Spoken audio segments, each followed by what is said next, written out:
Traore, and today I'm pulling off your masks. Yes, you heard correctly.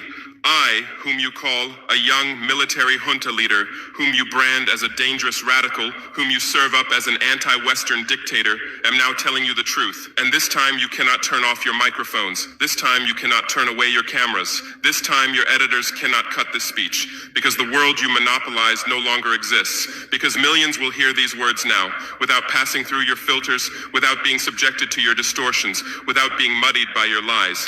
I am 34 years old. Every day of my life, I grew up with your lies. As a child, I would watch Africa on television. Always the same images. Children with flies, dry lands, weapons, death. This is Africa, they told us. This is what Africa is. And we believed it. We were ashamed of ourselves. We were ashamed of our own lands, of our own people. But then I grew up. I read, I researched, I questioned, and I understood that the Africa you showed us wasn't real. The story you told us was a lie. The fate you imposed on us was a script you had written. For years, how have you portrayed Africa? How have you shown it? How have you sold it to your viewers? As if we were creatures who had no share of humanity. As if we were savages left outside of civilization. As if we were wretches waiting for you to save us. Every day, every hour, every minute, the same story plays on your screens. Hunger, war, disease, corruption, terror, chaos. These are the words that come to mind when Africa is mentioned.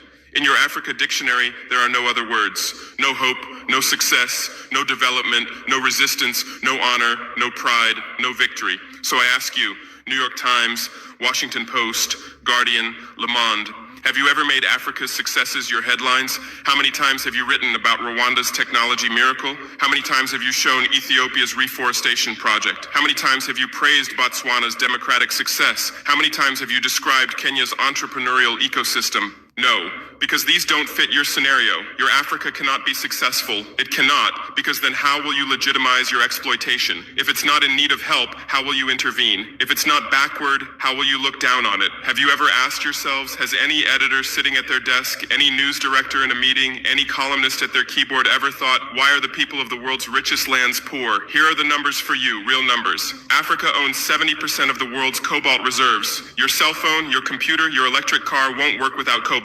This cobalt comes from Congo, but Congolese can't afford cell phones. Africa owns 90% of the world's platinum reserves. Catalytic converters, electronic devices, medical implants, they all need platinum. This platinum comes from South Africa, but South Africans are crushed by unemployment. Africa provides 30% of the world's gold production. Mali, Burkina Faso, Ghana, Tanzania.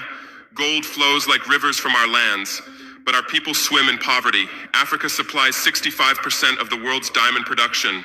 Botswana, Angola, Congo, Sierra Leone, billions of dollars worth of diamonds are extracted, but our miners live on $1 a day. Africa owns 35% of the world's uranium reserves. Niger, Namibia, South Africa. Nuclear plants run on our uranium. Paris lights burn with our uranium, but our villages have no electricity. And you still ask, why is Africa poor? No, the right question is, how was Africa kept poor while being so rich? Here's your answer. Colonialism didn't end, it changed shape. You used to come and occupy our lands. Now you come and establish companies. You used to take by force. Now you make agreements. You used to rule with the whip. Now you rule with credit. Let me give you concrete examples. With numbers, names, dates, but you'll never write about these.